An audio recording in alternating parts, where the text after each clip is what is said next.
Assalamualaikum warahmatullahi wabarakatuh. Oke, rekan-rekan semuanya, kita ketemu lagi. Kali ini kita akan membahas bagaimana sih jurnal penyesuaian untuk akun-akun yang memang membutuhkan penyesuaian.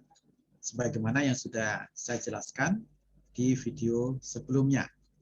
Mari kita lihat bersama-sama bagaimanakah analisis transaksinya untuk kita menyusun jurnal penyesuaian. Pertama, mungkin kita akan bahas tentang akun beban dibayar di muka.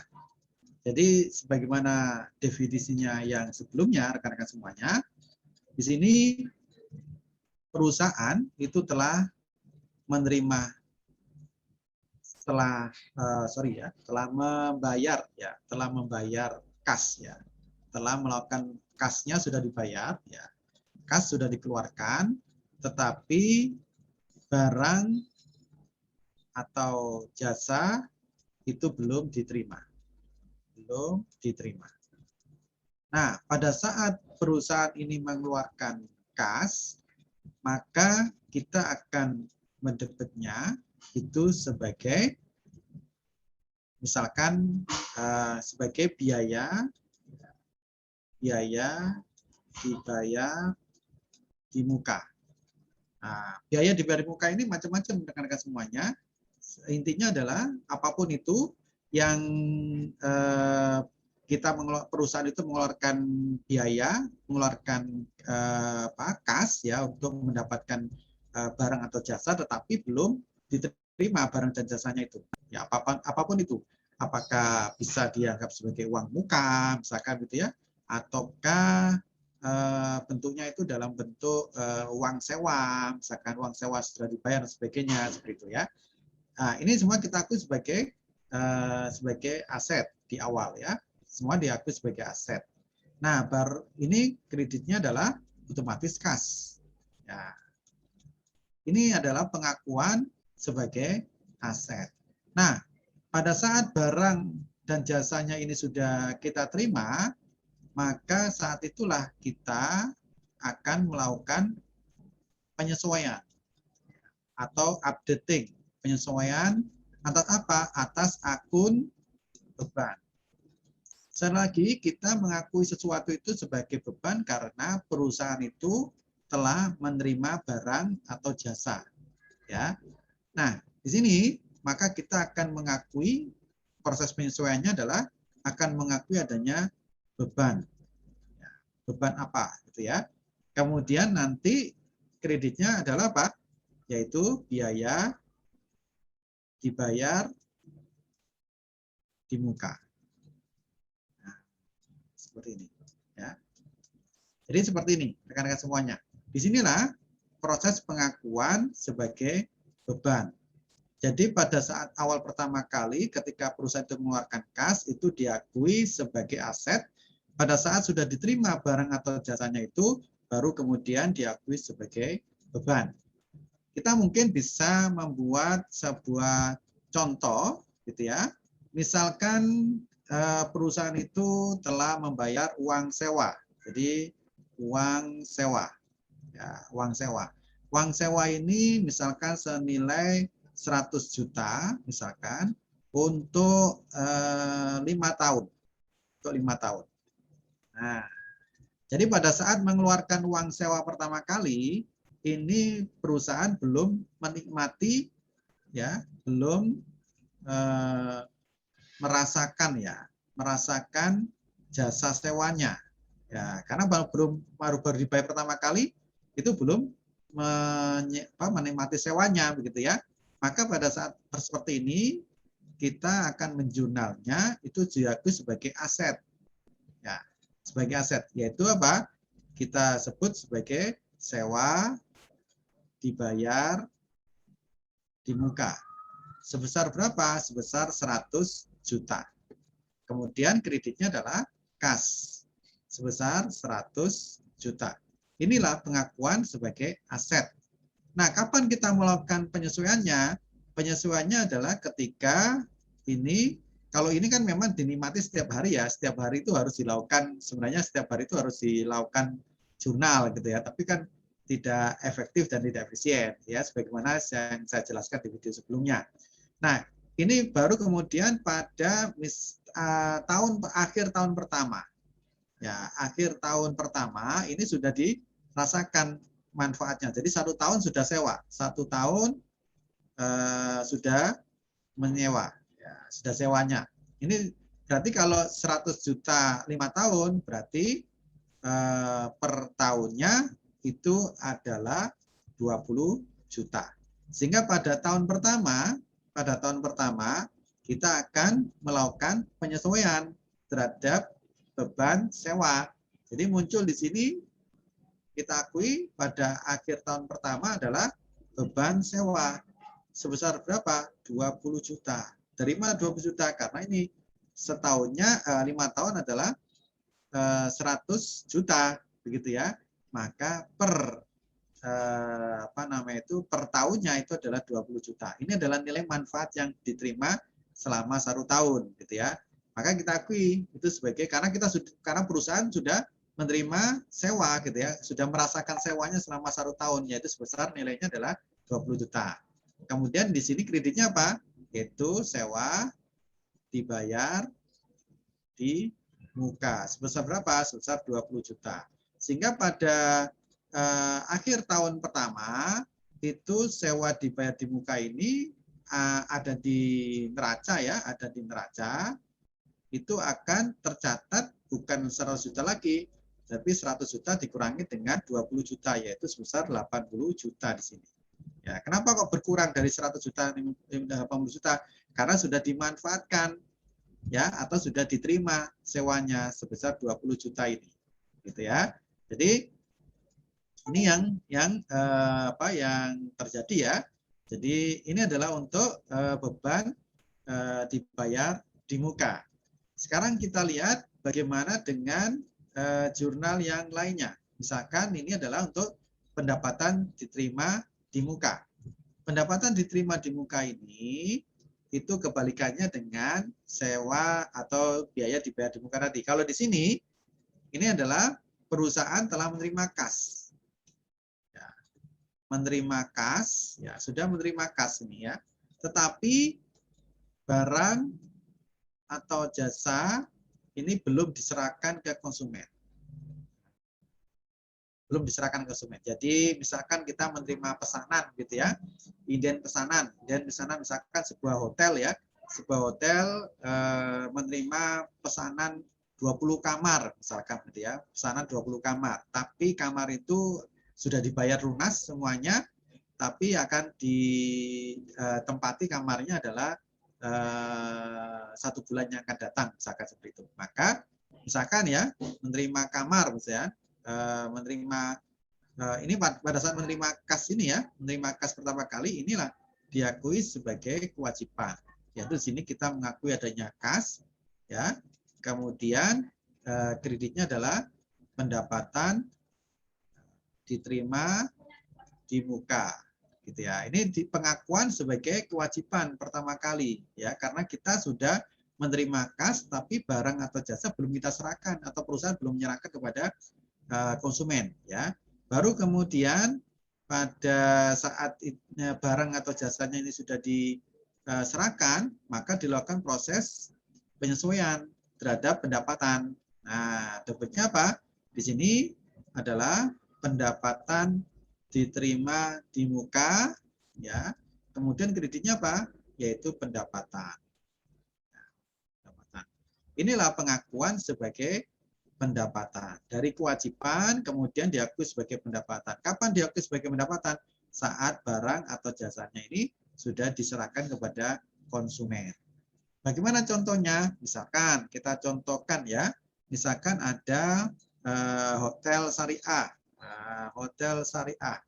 Hotel syariah ini mendapatkan inden, ya. Inden 20 kamar. Ya, misalkan gitu, ya. Senilai berapa? Senilai 10 juta. Misalkan 10 juta, gitu ya. Ini nanti kamar ini akan ditempati indennya adalah bulan September. Ya, bulan September akan digunakan pada bulan Oktober. Ya, misalkan begitu, ya, seperti ini.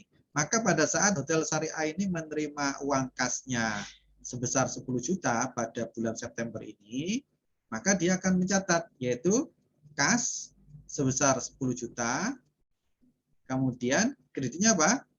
Yaitu sewa kamar diterima di muka.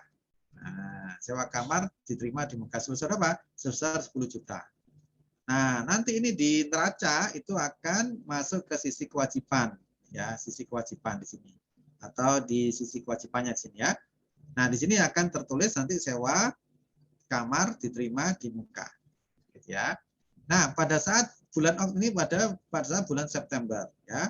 Kemudian pada saat bulan Oktober tamunya sudah datang tuh. Ya, tamunya sudah datang karena sudah inden, sudah dibayar lunas 10 juta. Tamunya datang nih ke hotelnya. Nah, hotelnya pada bulan Oktober ini ketika tamu sudah check in, maka dia akan melakukan proses penyesuaian. Yaitu apa? Yaitu dia akan mendebet yaitu sewa kamar diterima di muka sebesar 10 juta gitu ya. Kemudian kreditnya apa? Kreditnya adalah pendapatan sewa kamar sebesar 10 juta. Nah, seperti ini ya. Jadi ini akan diakui sebagai pendapatannya ya. Jadi awalnya diakui sebagai kewajiban di sini, kemudian nanti pada saat barang atau jasanya itu sudah diserahkan konsumen, inilah diakui sebagai pendapatan. Kenapa kok begitu? Karena sekali lagi pendapatan itu boleh diakui pada saat barang atau jasa itu telah diserahkan perusahaan kepada konsumen. Kalau perusahaan belum menyerahkan kepada konsumen, maka tidak boleh diakui sebagai pendapatan, yaitu diakui sebagai kewajiban. Ya, itu untuk akun pendapatan diterima di muka. Oke, kita lanjutkan untuk yang selanjutnya itu adalah pendapatan yang masih akan diterima atau accrued revenue. Ini maksudnya ya tadi sudah dijelaskan di video sebelumnya, perusahaan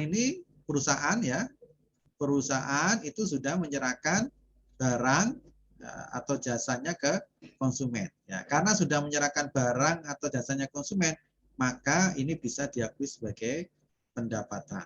Meskipun belum diterima secara kas ya. Ya, kasnya belum diterima. Kas belum diterima. Nah, ya kasnya belum diterima.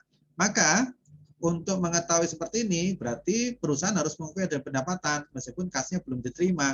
Maka jurnalnya adalah dia melakukan apa? Yaitu di sini muncul yang namanya piutang usaha. Nah, sebesar nilai tagihan kepada konsumen tadi. Kemudian kreditnya apa? Kreditnya adalah pendapatan usaha. Nah, ya, ini langsung gitu ya. Ini artinya apa di sini? Akun pendapatan itu terupdate ya. Dengan apa? Dengan perusahaan telah menyerahkan barang dan jasa ini. Jadi kenapa kok begitu? Karena tadi akuntansi itu menggunakan asumsi accrual di dalam menyusun laporan keuangannya, yaitu apa? Pencatatan pendapatan atau beban itu tidak didasarkan pada kas masuk atau kas keluar, tapi didasarkan proses kejadiannya. Kejadian di sini sesuai dengan aturan yang ada, perusahaan itu boleh mengakui adanya pendapatan itu kalau sudah diterima barang atau jasanya, diserahkan barang atau jasanya itu kepada konsumen. Ya, oke, ini adalah untuk pendapatan yang masih akan diterima atau accrued revenue. Sekarang kita lanjutkan rekan-rekan semuanya, yaitu dengan beban yang masih harus dibayar atau accrued expense. Ya, jadi di sini perusahaan itu sudah menerima jasa, tetapi belum membayar jasa itu. Contohnya misalkan di sini yang paling sering itu adalah gaji karyawan. Jadi kalau Anda lihat gaji karyawan itu sebenarnya misalkan ya gajiannya adalah setiap tanggal 1 ya, awal bulan. Ya, misalkan bulan September ya. Gaji yang dibayar pada bulan September ini itu sebenarnya adalah untuk pembayaran kerja pada bulan berapa? ini bulan September ya, bulan September. Ini adalah bulan Agustus sebenarnya. Jadi kalau misalkan rekan-rekan nanti itu bekerja di perusahaan, pembayarannya adalah dilakukan setiap tanggal 1 awal bulan begini, maka sebenarnya pembayaran gaji itu bukan untuk bulan September, tapi sebenarnya untuk bulan Agustus, gitu ya. Maka dari itu di sini pada saat bulan Agustus ini, meskipun ini pada bulan Agustus ini, maka harus dilakukan penyesuaian terhadap apa? Terhadap beban gaji, gitu ya. Beban gajinya harus dibayarkan. Harus diakui di sini pada bulan Agustus, bukan diakui pada bulan September, gitu ya. Jadi nanti pada tanggal 31 Agustusnya ini, maka perusahaan akan mencatat debitnya adalah beban gaji. Beban gaji. Misalkan beban gajinya yang harus dibayar ini untuk seluruh karyawannya adalah 50 juta misalkan, gitu ya. Maka ditulis ini 50 juta. Tapi kan belum dibayar pada 31 Agustus, baru dibayar pada tanggal 1 September, kan begitu gajiannya. Nah, jadi di sini 50 juta, kemudian kreditnya adalah utang gaji. Nah, sebesar 50 juta. Ini pada tanggal 31 Agustus, gitu ya. Jadi dilakukan pengakuan beban meskipun pada 31 Agustus ini belum dibayar karena gajian karyawannya tanggal 1. Nah, ketika ini dibayarkan tanggal 1 September sini, maka ini dilakukan proses pengakuan. Di sini ada proses apa? Ini kan proses penyesuaiannya ya. Kemudian pada tanggal 1 September ini baru adanya yaitu penghapusan utang gaji sebesar 50 juta. Kemudian kreditnya kas. Ya, sebesar 50 juta. Ya. Jadi ini pada tanggal 1 September ya, 1 September. Sedangkan ini 1 September ya. Ini adalah 31 Agustus gitu ya. Nah, ini yang dimaksud dengan proses penyesuaian di sini. Proses penyesuaian ini proses penyesuaiannya gitu ya. Jadi proses penyesuaian itu harus dilakukan tanpa harus menunggu terjadinya transaksi, karena ini memang harus dilakukan updating gitu ya, updating ini ya. Ini kan ada transaksi ya, tapi ini tetap harus dilakukan. Karena apa? Karena tadi harus dilakukan proses pengakuan beban supaya sepadan dengan pendapatan yang diterima pada bulan Agustus ini. Jadi tidak boleh beban gajinya yang 50 juta ini diakui pada bulan September, karena itu adalah untuk ditandingkan atau dipadankan dengan pendapatan yang ada di bulan Agustus. Gitu. Karena ini adalah pembayaran gaji di bulan September itu adalah sebenarnya untuk biaya gaji atau biaya kerjanya karyawan di bulan Agustus ya. Oke, itu yang dimaksud dengan beban yang masih harus dibayar atau accrued expense. Yang intinya di sini adalah kalau kita lihat accrued expense ini adalah perusahaan itu sudah menerima jasa atau barang dari pihak lain, tetapi perusahaan itu belum belum mengeluarkan kasnya, gitu ya, maka harus diakui beban. Contohnya misalkan selain gaji ini adalah listrik ya, listrik itu sama listrik ya. Misalkan perusahaan listrik ya, satu bulan Agustus ya, bulan Agustus itu kan perusahaan harus membayar menggunakan listrik ya, menggunakan listrik. Nah, listrik yang digunakan pada bulan Agustus ini akan dibayar pada bulan September kan begitu. Nah, ini ya, karena di sini perusahaan sudah menerima listrik, maka di sini dia akan mencatat adanya beban listrik, gitu ya, beban listrik. Kreditnya kreditnya adalah utang biaya listrik kan gitu ya, itu kan, karena kita belum mengeluarkan kasnya. Kalau misalkan kita nanti kan dikeluarkan pada bulan September sini misalkan tanggal 15 dibayar nih, misalkan beban listriknya yang harus dikeluarkan itu adalah misalkan adalah sebesar 30.000 misalkan gitu ya, 30.000 gitu ya. Maka pada bulan tanggal September ini baru diakui sebagai di sini debitnya adalah utang biaya listrik ya 30.000, kemudian kreditnya adalah kas ya. Kreditnya adalah kas sebesar 30.000. Nah, ya. Karena ini sebenarnya pembayaran di bulan September itu sebenarnya atas jasa listrik yang kita gunakan pada bulan Agustus. Jadi kalau menurut akuntansi harusnya apa? Harusnya biaya listrik di bulan September ini tidak boleh dibebankan pada bulan September karena itu adalah bebannya bulan Agustus gitu ya. Jadi begitu apa nama itu untuk beban yang masih harus dibayar gitu ya. Oke, sekarang kita lanjutkan pada akun berikutnya yaitu akun beban perlengkapan ya. Jadi ini beban perlengkapan itu misalkan ya, misalkan perusahaan itu membeli kertasnya. Misalkan perusahaan itu membeli kertas nih. Kertas sebanyak 100 rem misalkan ya. 100 rem ya senilai misalkan asumsi aja 10 100 rem anggap aja 10 juta misalkan ya. Misalkan gitu ya, misalkan. Misalkan berarti satu remnya ya ini 10 ya 1 juta lah ya kebanyakan ini ya. Kita hapus dulu ya, kita hapus dulu sini. Ya, misalkan 100 rem ya. 100 rem itu senilai 100 rem senilai 1 juta misalkan ya. 1 juta. Nah, 100 rem senilai 1 juta gitu ya.